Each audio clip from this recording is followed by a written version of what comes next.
Vamos entender os motivos desse afastamento? A Janaína Camelo está acompanhando o estado de saúde de Jair Bolsonaro e vai atualizar as informações para a gente agora. Bem-vinda, Jana. Bom falar contigo. Bom falar com você também, Evandro. Boa tarde a todos.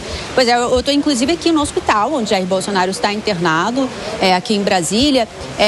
Inclusive acabou de começar uma chuva bem forte aqui, Evandro, mas a imprensa está toda aqui, está todo mundo posicionado, acompanhando de plantão aqui qualquer movimentação aqui no hospital. Jair Bolsonaro, ele está em estado clínico estável, ele está consciente, ele está sem dores, está sendo alimentado ali via intravenosa, por soro, né? Mas ele está na UTI. E ele vai ficar na UTI ali pelas próximas horas. E observação porque é de praxe devido à complexidade da cirurgia que ele foi submetido, né? 12 horas de cirurgia. Então, os médicos disseram que ele vai, essas primeiras horas, inclusive, na UTI, elas são cruciais para saber como que o corpo de Bolsonaro vai reagir, como que vai responder a essa cirurgia. E o que os médicos falaram, Evandro? Mais cedo, a equipe médica deu uma coletiva de imprensa para explicar como é que foram essas 12 horas de cirurgia e disseram o seguinte, que devido às tantas cirurgias que Bolsonaro já fez em relação à obstrução intestinal, né, que frequentemente ele vinha tendo ali e precisava fazer uma cirurgia, é bom lembrar sempre por conta da facada que ele recebeu em 2018, os médicos disseram que a parede do intestino de Bolsonaro estava muito comprometida. Quem falou mais cedo numa coletiva de imprensa foi o chefe da equipe médica, que é o Dr. Cláudio Biroli, e ele diz exatamente assim, que o presidente tinha ali, o que eles encontraram durante a cirurgia, um abdômen hostil, nas palavras dele, com muitas cirurgias prévias, aderências causando um quadro de obstrução intestinal, uma parede abdominal bastante danificada em função da facada e das cirurgias prévias. Agora, em relação à alta, isso não tem nenhuma expectativa. Pelo menos pelas próximas 2 semanas, Jair Bolsonaro deve ficar internado aqui no hospital, aqui em Brasília. E os médicos disseram que a recuperação dele vai sim ser muito lenta. Quem falou também nessa coletiva de imprensa foi o cardiologista que acompanhou a cirurgia, o Dr. Leandro Echenique, e ele falou mais um pouquinho sobre essa recuperação pós-operatória de Bolsonaro, como deve ser. A gente vai ouvir agora. E essas medidas preventivas já estão sendo tomadas desde o momento que ele saiu da cirurgia, né? E vai ser um pós-operatório muito delicado e prolongado, tá? Prolongado. Ontem já muitos perguntaram, mas ele vai ter alta nessa próxima semana? Não há previsão, né? Porque a gente sabe que o importante é que ele saia 100% recuperado. Então, todos esses cuidados vão ser tomados, né? E no momento, é claro que não há nenhuma previsão de saída da UTI nesse momento. Então, essas 12 horas de cirurgia, Evandro, foi uma das mais longas, mais complexas que Jair Bolsonaro já foi submetido desde 2018 e elas foram feitas em etapas e os médicos explicaram como foram essas etapas. As 2 primeiras horas serviram para acessar a cavidade abdominal, 5 horas depois foi preciso ali para liberar as aderências que provocaram a obstrução intestinal e depois, então, para finalizar, mais 5 horas foi feita uma reconstrução ali abdominal. Então, Jair Bolsonaro está internado, mas está consciente, está estável. Um novo boletim médico, ainda não há uma expectativa se sai hoje ainda, já que houve essa coletiva de imprensa, ou só amanhã pela manhã. Evandro. Muito obrigado, Janaína. Chuva forte, né? Em alguns momentos mesmo em Brasília. Vá trazendo informações para a gente aqui. Bom trabalho para você, junto com toda a imprensa que está reunida ali no hospital onde está internado Jair Bolsonaro.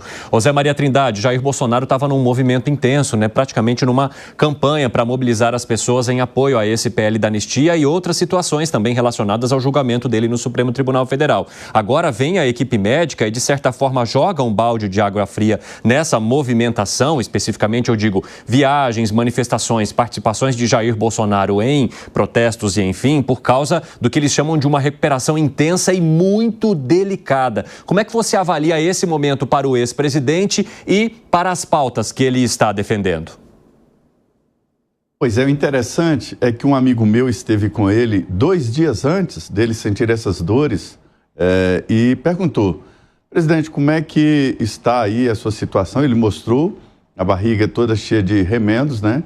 E dizendo o seguinte, que não tinha mais consequências e que aquela terrível facada lá em Juiz de Fora era coisa do passado e que não tinha mais absolutamente nenhuma repercussão. E aí, 2 dias depois, nesse trabalho que ele estava fazendo, né, começou a sentir dores. Me disse o amigo dele, assim, no próprio dia, e as dores foram aumentando. Daí, a necessidade do resgate de helicóptero para a capital e depois do Rio Grande do Norte, e depois a transferência em uma UTI aérea aqui para Brasília. Informaram também que era uma preocupação e que estava mesmo, a previsão era mesmo de uma cirurgia longa e complexa. Foi a expressão usada pelo médico da família, né? Que seria mesmo longa. A expectativa era ali de mais de 10 horas, possivelmente às 12 horas, né? O total de trabalho dos médicos. Mas a informação é de que há todo um cuidado, porque essas primeiras horas são muito sensíveis. A possibilidade de inflamação, de infecção e até de trombose. Daí esse cuidado especial, ele não vai sair da UTI tão rapidamente, e a possibilidade de alta hospitalar também vai demorar. Tudo vai depender, como disse muito bem a Janaína, aí, da reação. Cada corpo é um corpo, cada cirurgia é uma cirurgia. Mas 7 cirurgias, né? O médico diz que é um ambiente muito mexido, é um termo médico que eles usam, né? Cheio de cicatrizes ali, a alça intestinal foi recolocada no lugar para evitar obstrução, e também a parede do abdômen. Tudo isso foi recolocado, daí a delicadeza do trabalho. Mas a impressão que se tem é que, mesmo saindo o político Bolsonaro, fica a proposta dele para o Congresso Nacional aprovar esse projeto da anistia. Eu queria dizer que essa semana foi cancelada na Câmara, né? Não tem nada, e eu perguntei para um assessor do Hugo Mota, por que ele cancelou? Porque ele quis, ou seja, não tinha nenhum motivo. O feriado é na sexta-feira. Ninguém aqui trabalha na sexta-feira, ninguém aqui no Congresso Nacional, né? Deputado e senador. Então não havia necessidade de cancelar a vinda dos deputados, mas ele quis e pronto. Qual é a ideia? Foi aconselhado o Hugo Mota a jogar um balde de água fria, porque a previsão é de pressão total do grupo do ex-presidente Jair Bolsonaro, através das mídias sociais, pressionar o Hugo Mota, e agora começa a pressão total através das mídias sociais, e realmente ele não vai resistir. Agora, 4h27, o pessoal da rádio vai para um rápido intervalo, daqui a pouco espero vocês. Nas outras plataformas seguimos. E tem uma informação interessante, porque segundo os médicos, diante do quadro que eles encontraram na cirurgia de Jair Bolsonaro, há a possibilidade de que ele já estivesse sentindo algum incômodo ou estivesse com essa situação já crescendo ali no local onde houve essa intercorrência já há algum tempo, mas por conta das movimentações nos últimos meses, com intensas viagens feitas por Jair Bolsonaro até para mobilizar essas manifestações em torno do PL da anistia e contra o julgamento que será feito aí a respeito dele no Supremo Tribunal Federal, a situação foi sendo deixada até chegar o momento em que Jair Bolsonaro provavelmente não teria suportado mais, teve uma dor mais forte e precisou, de fato, passar por mais essa cirurgia. A equipe médica também não descarta novas intercorrências no futuro, exatamente por esse motivo que o Zé nos contou. Já houve tanta interação com aquele espaço, tantas cirurgias e outros problemas provocados, que sempre há um problema muito delicado e que provavelmente precise ser corrigido novamente pelos médicos com o passar do tempo. E Segré, no teu ponto de vista, esse afastamento por conta de questões de saúde faz com que as manifestações aumentem ou silenciem? Porque a gente sabe também que, mesmo não podendo viajar, estar cara a cara com a população que hoje apoia essa medida, Jair Bolsonaro consegue, a partir de tudo aquilo que está ao redor dele, mobilizar bastante gente. Mobiliza muita gente por onde anda. Eu vi um vídeo outro dia, quando chegou a Rio Grande do Norte, era 00:35, e tinha uma quantidade gigantesca de pessoas no aeroporto que não fica perto da cidade, tem que se deslocar. Esse é o efeito Bolsonaro, que agora deverá tomar um descanso. Quando a gente fala de 7ª cirurgia, estamos falando de um lugar do corpo humano, o intestino, que é muito sensível, que tem muito risco para um monte de coisas. E hoje mesmo eu recebi um vídeo desses que circulam nos grupos de WhatsApp, de militantes e, sobretudo, dirigentes da esquerda que duvidavam sobre se o atentado, naquele 6 de setembro, se não lembro mal, de 2018, tinha sido realmente um atentado ou uma fake news. E você vê 7 vezes uma pessoa segurar uma cirurgia não é pouca coisa.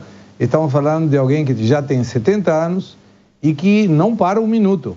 Por onde você acompanha o andar do presidente Bolsonaro, você vê que norte, sul, nordeste, sudeste, centro-oeste. Então agora vai ter que dar uma pausa e se recuperar. E aí fica sempre a pergunta, não? Se isso tivesse sido um momento em que eventualmente, como muitos supomos, depois desse processo jurídico-político, o presidente Bolsonaro fosse estar na cadeia, a pergunta é, será que ele seria liberado como para ir numa prisão domiciliar em função das questões de saúde, como foi agora há pouco o mandante, segundo a justiça, da morte de Arielle Franco? E a dúvida é, não sei.